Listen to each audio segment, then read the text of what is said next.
Welcome back to the BTB Show. Today we have another fun topic. We're going to talk about the Charlotte Hornets and how their reign continues. We'll start off again with Omar this time. Obviously, the Knicks just played the Hornets, so he has a fresh taste of what Charlotte's really about. Talk to me, O. I mean, first of all, they're fast as hell. Let me get that out of the way.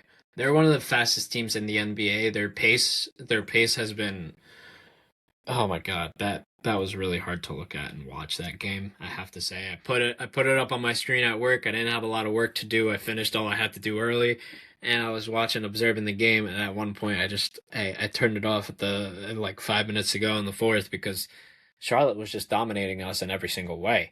I mean, Khan had 26, 11, and 8. He had 6 3-pointers and the youngest player in the NBA history to hit 250 threes that night in a season. LaMelo had a game, two deep threes. We see vintage LaMelo. I mean, I dare to say high school LaMelo. And this is the best basketball that I've seen from this Charlotte Hornets team since Kemba Walker.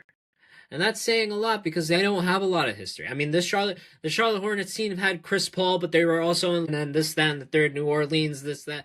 They have a lot of history moving back and forth. We know we're not going to discuss it. But at the time, this team is really good, and this team is really starting to develop something. And I really think all of these teams in the NBA that are starting to become competitive are realizing young talent is the way to go. Everywhere you need to develop a squad to begin with.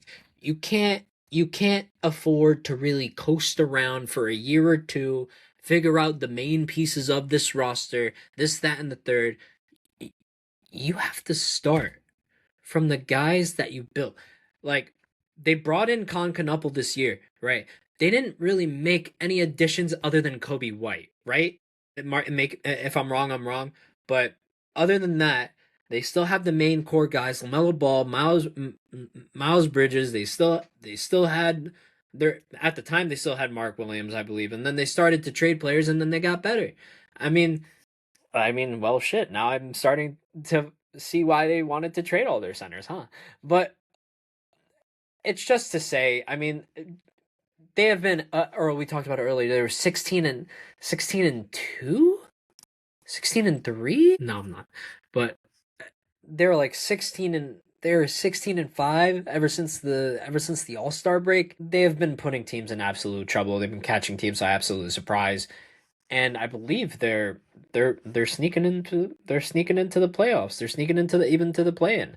And if they get a playoff series against the right people, they could win that series. They could win that series. Don't put it against them. They could win. But I'm gonna pass it back to Earl. I'm sure he's got more important things to say than me yapping. Go for it, my brother. Now, I'll just say, a couple weeks ago, shout out to Max. We had a long conversation about the Hornets and like expectations for this team. They were one of the hottest teams coming out of All Star break, and I think it's just a different maturity, and it starts with Lamelo Ball. We kind of talked about the point. Now we see Lamelo Ball take that leadership role, not only off the court but on the court as well, except for when he's driving the car. That's a different situation. But like my point stands. I think Lamelo Ball as an NBA player has matured a lot. He understands that the threat of his scoring opens up opportunities for other people on his team. Like you actively see him try to be aggressive, so that way he can kick the extra pass to a Concanimple and he can hit an open three, or he'll defer to Brandon Miller and let him run offensive sets as well, as we seen versus the Knicks last night and the duration of the season. He does a good job of balancing that offense, and I think when you look at everything, that team is just so much deeper. I think the Kobe White move needs to be talked about a lot more. I think he's averaging 20 plus in his last maybe 5 plus games. It's just great. Like you have a guard who is starting on the Chicago Bulls become your sixth man. He's playing the same exact production he was as a starter, but now you're getting that off the bench in your second unit. And I think when it comes down to the playoffs, this is a very scary team to play. I said it before a couple weeks ago. I don't think anybody really wants to play in a 5 game. Well, I'll say I think a game with them will be a 6 game plus series. This is a young team, like Omar says, they will run you out the gym. It doesn't matter how many shots they miss. It doesn't matter if they have some bad defensive possessions and stuff like that. They're able to collect themselves, especially coming out of half times, and dominate. And I think that's very scary for a lot of top end teams in the Eastern Conference. Like usually when you play a 6th seed or a 7th, maybe you're expecting it to be. I don't want to use the word easy, but let's just say you try to go to number 1 seed for a reason, so you have an easier matchup in the first round. But this year, I don't think you're getting that, and I think Charlotte Hornets are one of the deepest teams in the NBA. Diabate to me is, I don't know what his stats particularly look like, but he's been absolutely fantastic. There was a crazy stat early in the year where they basically, when he was playing, they were hardly ever losing games, which is actually very impressive. So for me, I think the Hornets, they just got to focus on like stacking the ladder.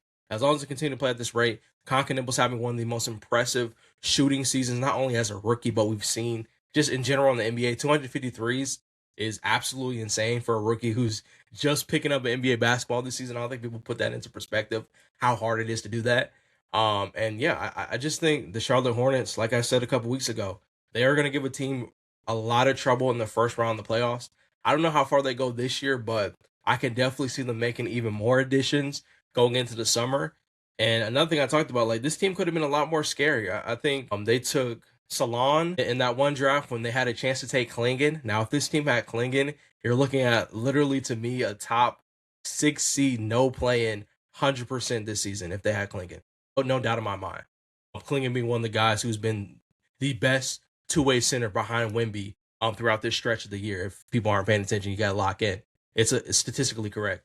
Him and Wemby are the only two people who are top 5 in blocks and rebounds per game, I believe, after the stretch of January. So both of those guys are playing impressive basketball. But yeah, I think personally, shout out to the Charlotte Hornets. I think they're going to have a good end to the year, and they could potentially give a team a run for the money in the playoffs. Yeah, and just to say this, they remind me of the Pacers from last year, Earl. I don't know if you remember this. We were talking about the Pacers like this. They're kind of like a lower seeded. I think they were right below us or 2 spots below. And they came out, they surprised everybody, and they beat the Cavs. And then they came out and they beat us, the Knicks. And then they came out and they pushed the Oklahoma City Thunder to 7 games. So it just shows that even if you're not the youngest team around, right, there is a way to win through pace. And these teams have showed us that to win, you kind of need to be fast.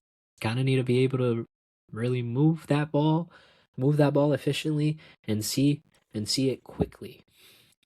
And I mean, that's about it, pretty much, right? Without saying too much, thank you guys so much for being here on the BTB Show. Make sure to tune in for next week to see all our beautiful episodes that are coming out and being produced as we speak. Catch you guys later, everywhere else, even on Instagram, TikTok, wherever you catch us. Peace.